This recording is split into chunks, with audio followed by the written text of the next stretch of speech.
Dans les rues animées de Paris, sous un ciel gris d'automne, Émilie poussa la porte de l'appartement familial avec un cœur battant à tout rompre. Elle venait de recevoir un appel anonyme, quelqu'un avait envoyé une photo d'elle en train d'embrasser Sophie dans un café discret du Marais. Le lendemain, sa mère l'attendait dans le salon, les yeux rougis par les larmes, tenant l'image imprimée comme une preuve accablante.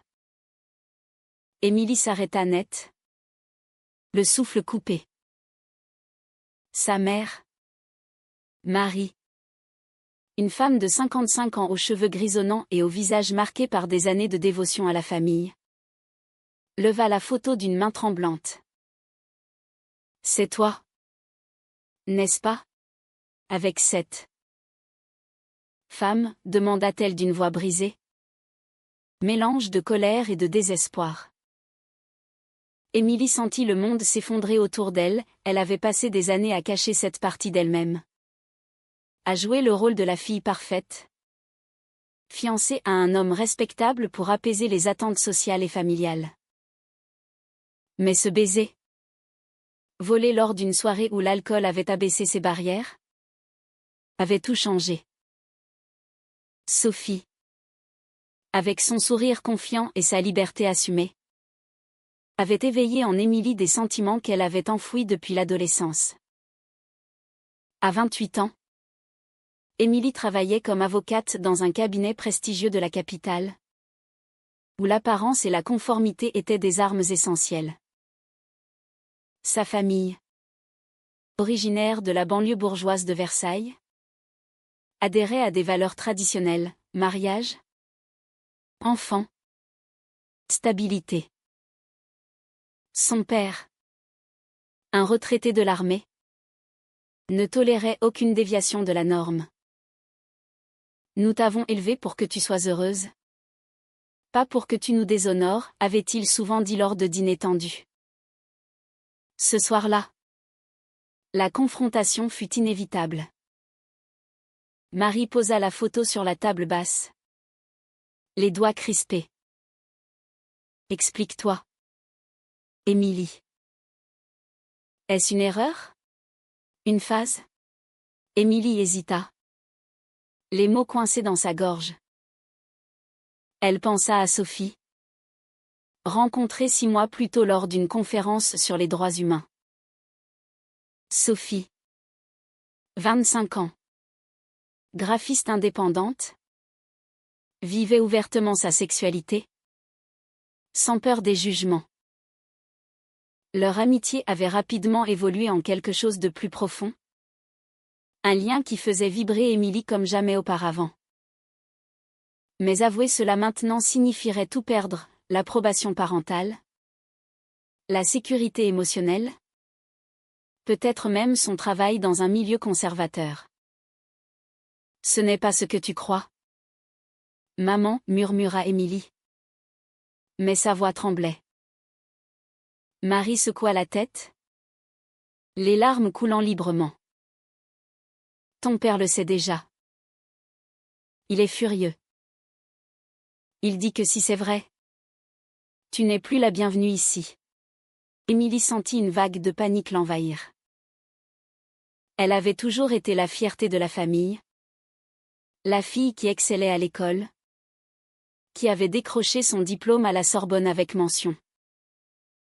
Mais ce secret, ce désir pour les femmes qu'elle avait réprimé depuis ses années au lycée catholique, remontait à la surface comme une marée inexorable. La soirée se transforma en un tourbillon d'accusations et de défenses. Son père, Jacques, rentra plus tôt que prévu, son visage rouge de colère. Comment as-tu pu nous faire ça ? À ta fiancée ?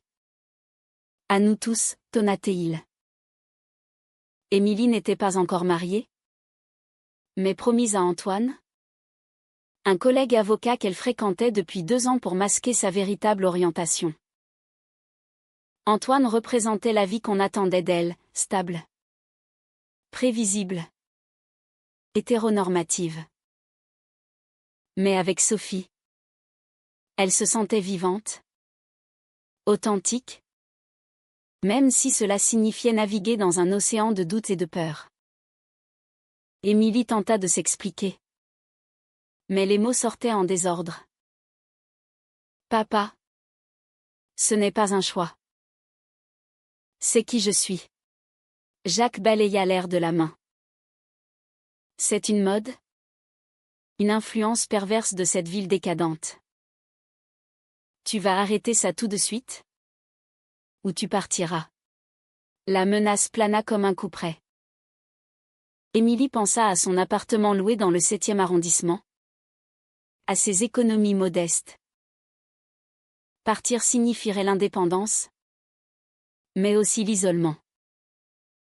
Elle revit les moments avec Sophie, les promenades le long de la Seine, les rires partagés dans des cafés cachés, les confessions chuchotées sous les couvertures.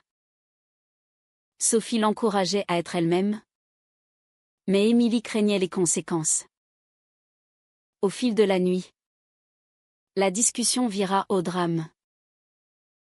Marie pleurait en silence, rappelant les sacrifices faits pour l'éducation d'Émilie. Nous t'avons tout donné. Et toi? Tu nous repaies avec ça? Émilie sentit la culpabilité l'envahir. Un poids écrasant sur sa poitrine. Elle avait toujours su, au fond d'elle, que son attirance pour les femmes n'était pas une phase. À 16 ans, elle avait eu un crush pour une camarade de classe, mais l'avait enterré sous des couches de déni.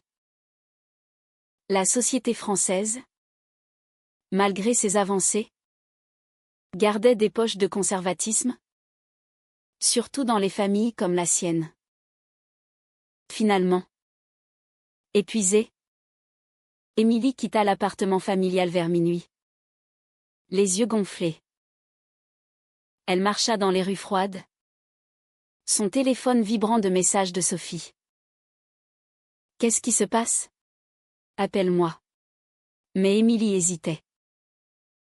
Avouer à Sophie la crise familiale signifierait impliquer son amante dans ce chaos. Elle s'assit sur un banc du jardin du Luxembourg, fermé à 7 heures, et contempla les grilles sombres. La décision pesait, nier tout et revenir à sa vie d'avant, ou affronter la vérité et payer le prix. Le lendemain matin, Émilie se rendit au travail, l'esprit embrumé. Son patron, un homme d'une 60aine d'années aux idées traditionnelles, remarqua son air distrait. Tout va bien. Émilie, tu sembles ailleurs. Elle força un sourire. Juste une nuit difficile. Mais intérieurement, elle bouillonnait. Antoine l'appela pour confirmer leur dîner du soir, ignorant tout. Émilie accepta. Mais son cœur n'y était pas. Elle pensa à Sophie, qui vivait dans un petit studio du 11e arrondissement, entourée d'amis queer qui la soutenaient. Sophie avait grandi dans une famille plus libérale, à Lyon, où sa coming out à 20 ans avait été accueillie avec compréhension. Dans l'après-midi, Émilie reçut un message de sa sœur cadette, Claire, 24 ans, étudiante en médecine. Maman m'a tout raconté. C'est vrai? Émilie répondit par un appel. Claire? S'il te plaît. Ne juge pas. Sa sœur, plus ouverte d'esprit grâce à ses études, soupira. Je ne juge pas. Mais papa est inflexible. Il parle de te déshériter. La nouvelle frappa Émilie comme un coup de poignard. L'héritage familial, modeste mais symbolique, représentait des années de lien. Perdre cela signifierait une rupture définitive. Le soir venu, Émilie annula son dîner avec Antoine, prétextant une migraine.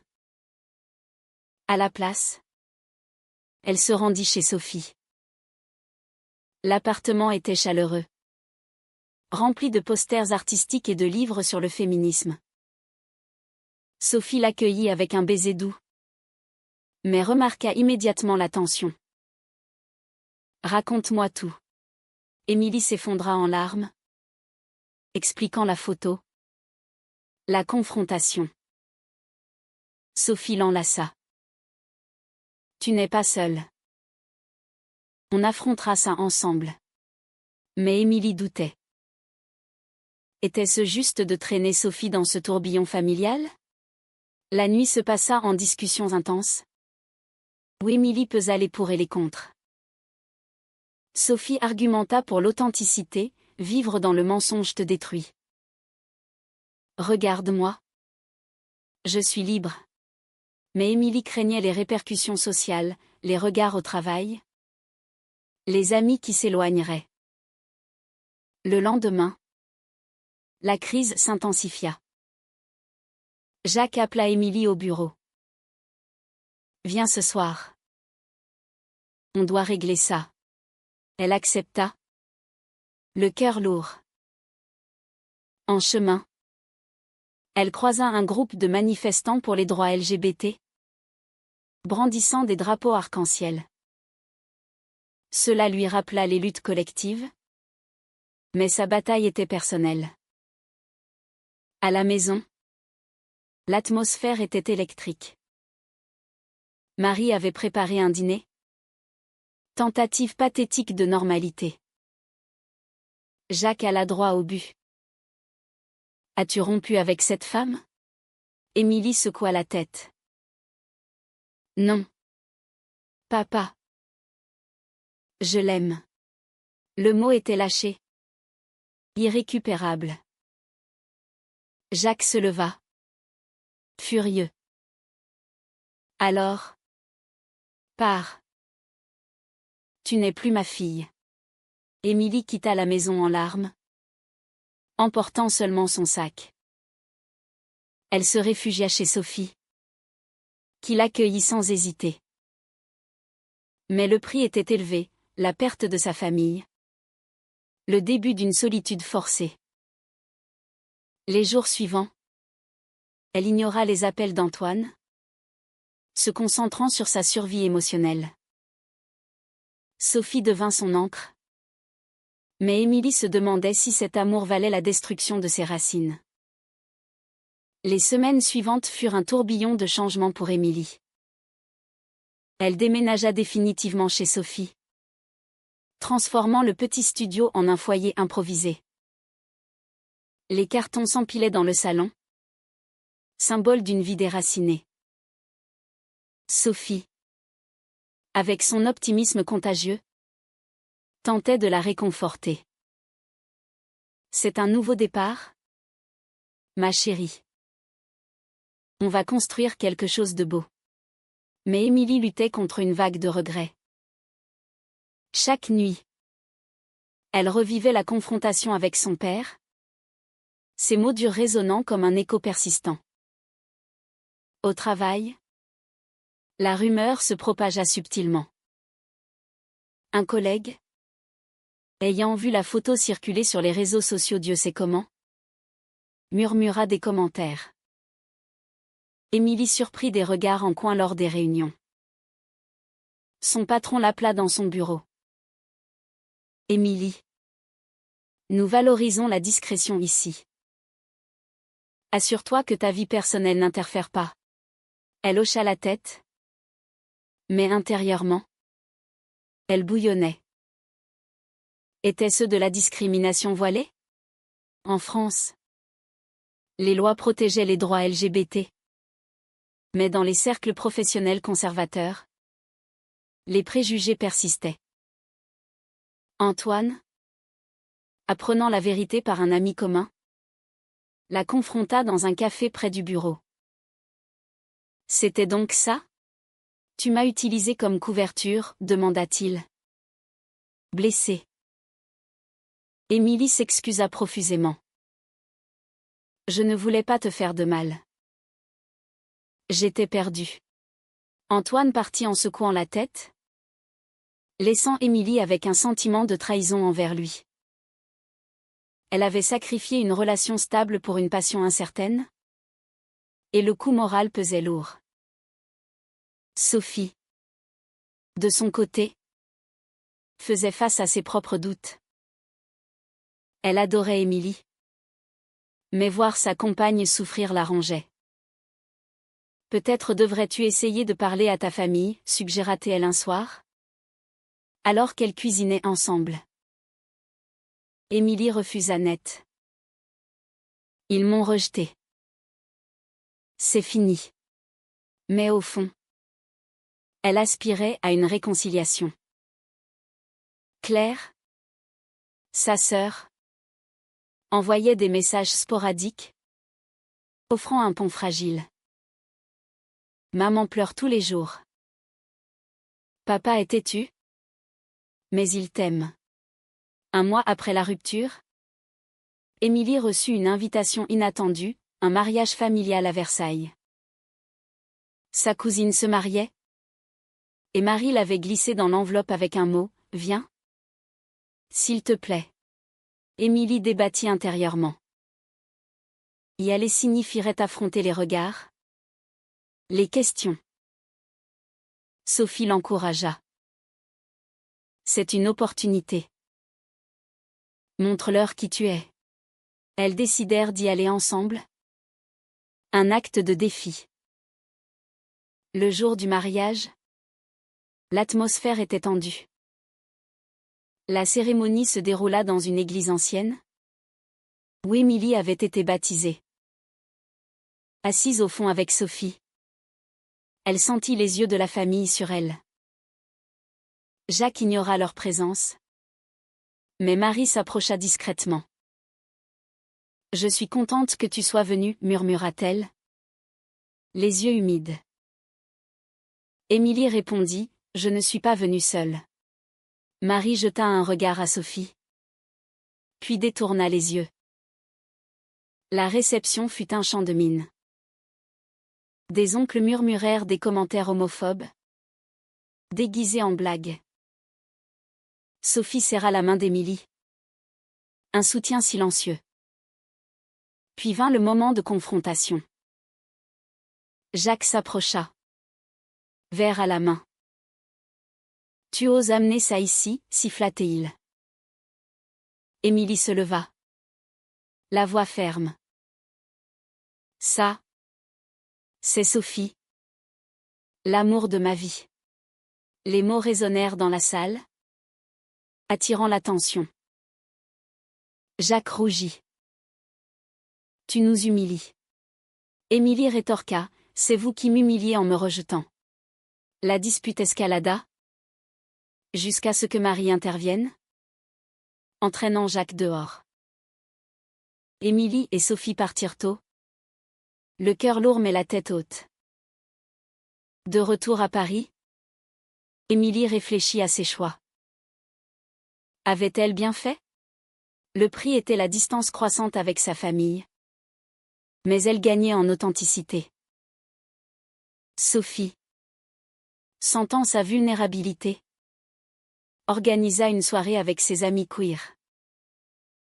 Dans un bar du Marais, Émilie rencontra des personnes comme elle, des femmes ayant affronté des rejets similaires. Une avocate lesbienne partagea son histoire, « J'ai perdu ma famille pendant 5 ans. Mais ils sont revenus. » Cela donna de l'espoir à Émilie. Pourtant, les tensions internes surgissaient. Sophie, habituée à la liberté, trouvait Émilie trop prudente. Pourquoi ne pas officialiser notre relation? Postons une photo ensemble. Émilie hésitait, craignant les répercussions professionnelles. Une dispute éclata. Tu as peur de quoi? De perdre ton job, accusa Sophie.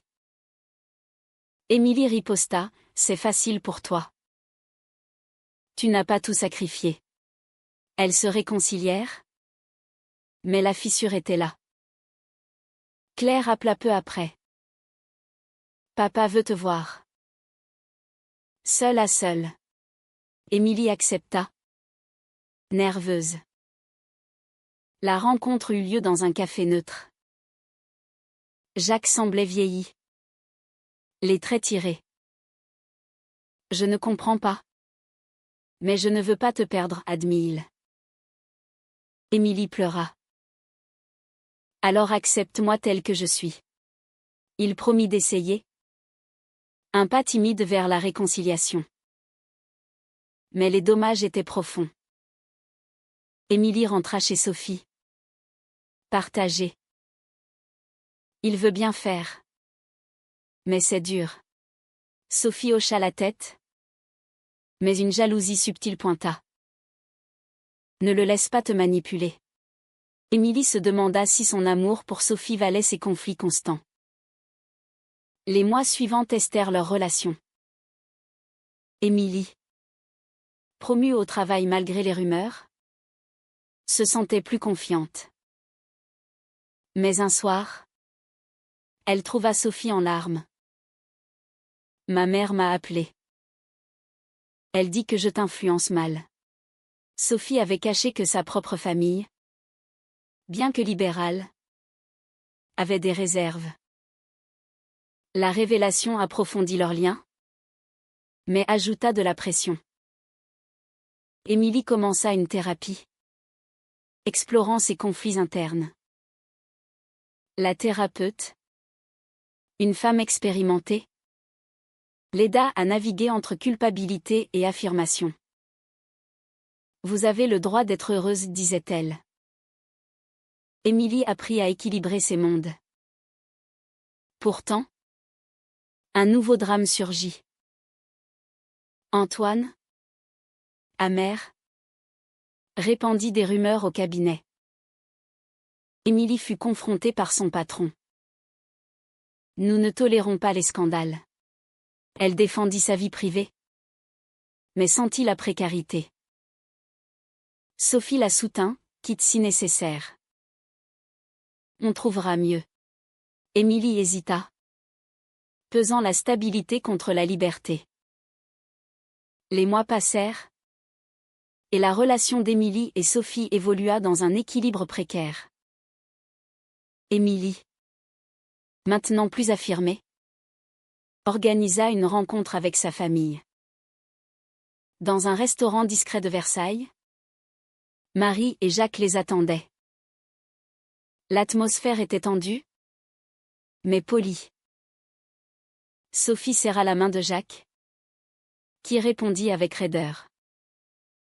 Merci d'être venu, dit Marie, tentant de briser la glace.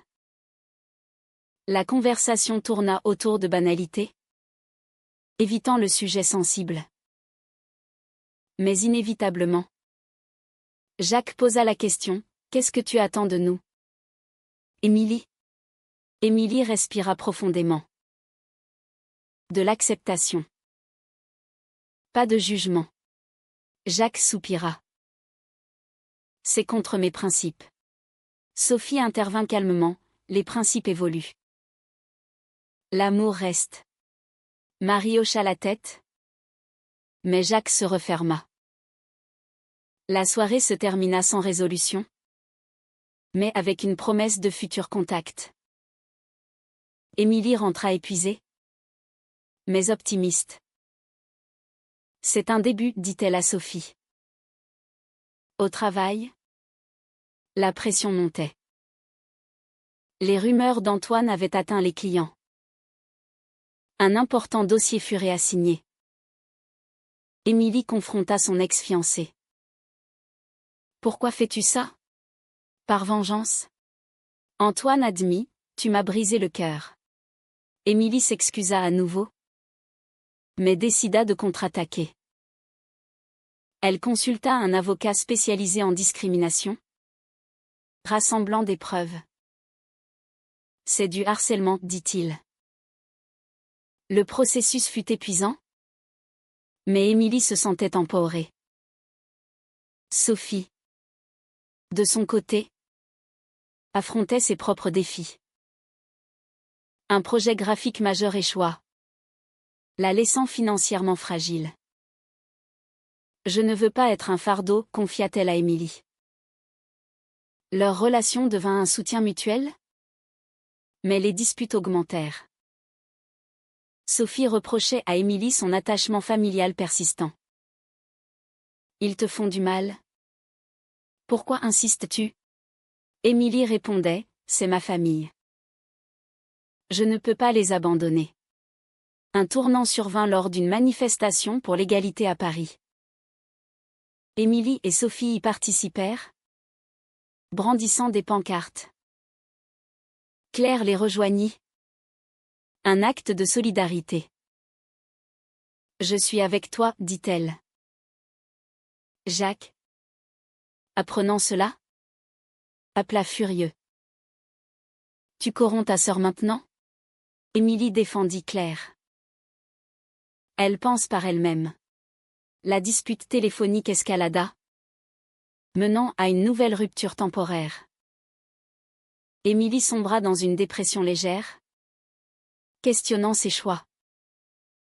La thérapeute l'aida à explorer ses mauvais tournants, le déni initial, l'utilisation d'Antoine, la confrontation précipitée. Chaque décision a un prix, dit-elle. Émilie réalisa que son amour pour Sophie était authentique, mais entaché de sacrifices. Sophie, sentant la distance, proposa une pause. Peut-être as-tu besoin d'espace. Émilie paniqua. Non. Je t'aime. Elles se réconcilièrent passionnément, mais la graine du doute était plantée. Peu après, Marie invita Émilie seule. Ton père est malade. Un problème cardiaque. Émilie accourut, trouvant Jacques affaibli. Je regrette mes mots, murmura-t-il. Émilie pleura. Un pas vers la guérison familiale. Mais cela créa un conflit avec Sophie. Tu priorises sur nous. Émilie nia. Mais intérieurement, elle luttait. La maladie de Jacques força des visites régulières, éloignant Émilie de Sophie. Sophie se sentit négligée, cherchant du réconfort auprès d'amis. Une soirée arrosée mena à une confession, j'ai embrassé quelqu'un d'autre. Le choc frappa Émilie comme une trahison. La confrontation fut dévastatrice. Comment as-tu pu? Cria Émilie. Sophie pleura, tu étais absente. J'étais seule. Émilie se sentit coupable, mais blessée. Elles décidèrent de se séparer temporairement, Émilie retournant dans son ancien appartement. La solitude amplifia ses doutes. Avait-elle tout perdu pour rien? Claire devint son soutien. Sophie t'aime. Mais la pression est trop forte. Émilie réfléchit à ses erreurs, forcer la relation trop vite, ignorer les signes de fatigue. Au travail, elle gagna son affaire contre Antoine, obtenant des excuses et une promotion. Cela boosta sa confiance. Jacques, en convalescence, s'ouvrit lentement. J'ai lu des articles sur l'homosexualité. C'est pas un choix. Émilie hocha la tête, émue. Marie organisa un dîner familial, invitant Sophie. Essayons, dit-elle. Sophie accepta, nerveuse.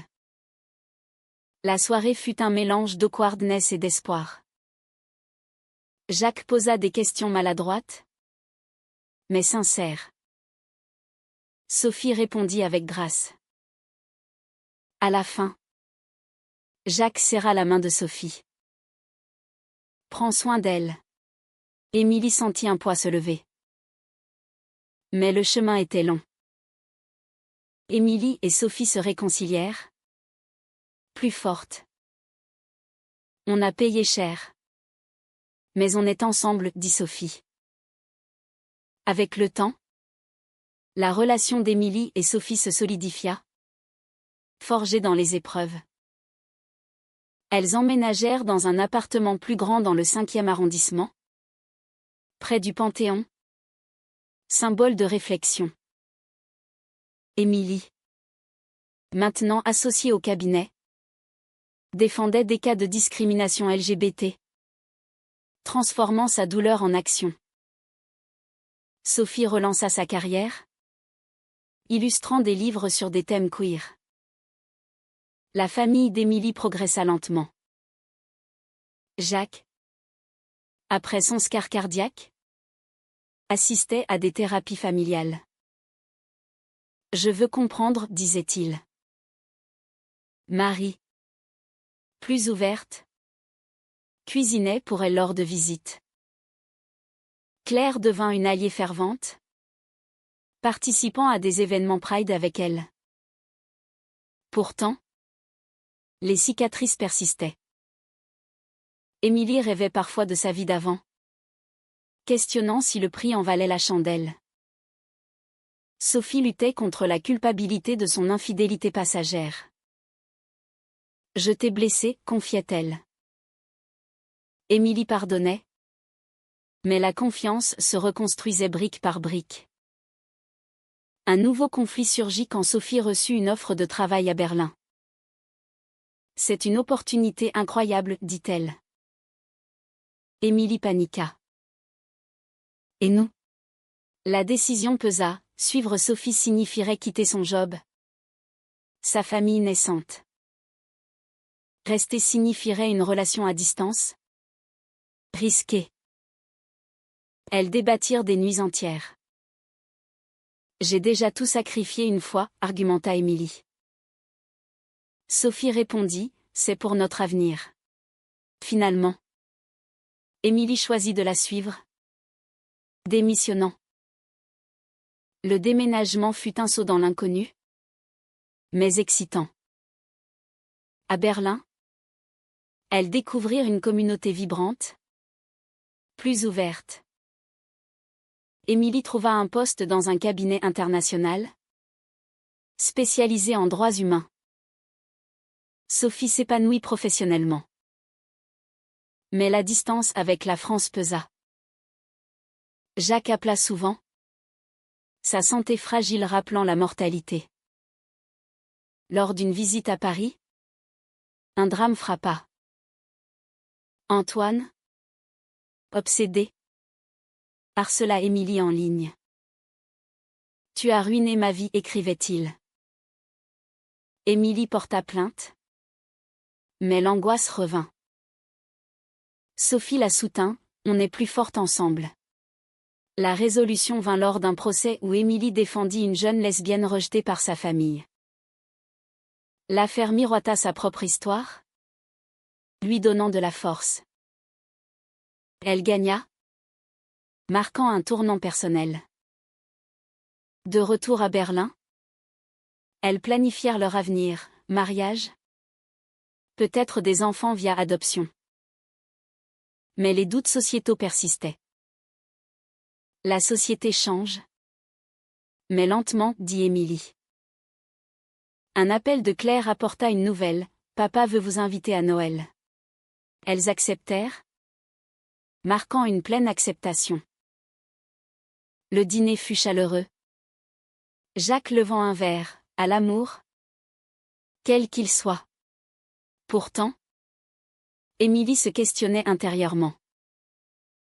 Avait-elle forcé les choses ? Le prix amitié perdu ? Carrière chamboulée était-il justifié ? Les années suivantes apportèrent une stabilité relative. Émilie et Sophie se marièrent dans une cérémonie intime à Paris, avec la famille présente. Jacques escorta Émilie. Un geste émouvant. « Je suis fier de toi », murmura-t-il. Marie pleura de joie. Claire fut demoiselle d'honneur. Sophie rayonnait, son alliance symbolisant leur résilience. Professionnellement, Émilie excella, devenant une voix pour les droits LGBT en Europe. Sophie illustra un best-seller sur des histoires queer, gagnant reconnaissance. Elles adoptèrent une petite fille, Léa, apportant une nouvelle dimension à leur vie. Mais les ombres du passé ressurgissaient. Lors d'une conférence, Émilie rencontra une ancienne amie qui la jugea. « Tu as brisé ta famille pour ça ?» Émilie défendit son choix, mais douta. Sophie la rassura, « On a payé cher. Mais regarde ce qu'on a. » Jacques décéda paisiblement, laissant un testament incluant Émilie pleinement. Ces derniers mots, « Vis ta vérité ». Cela ferma un chapitre, mais ouvrit des réflexions sur les sacrifices. Émilie écrivit un mémoire, explorant les conflits internes, les pressions sociétales, les choix moraux. Le livre suscita des débats. Était-il juste de prioriser l'amour personnel sur les liens familiaux? À la fin, Émilie se demanda, a-t-on le droit de tout sacrifier pour son authenticité? Même si cela blesse les autres?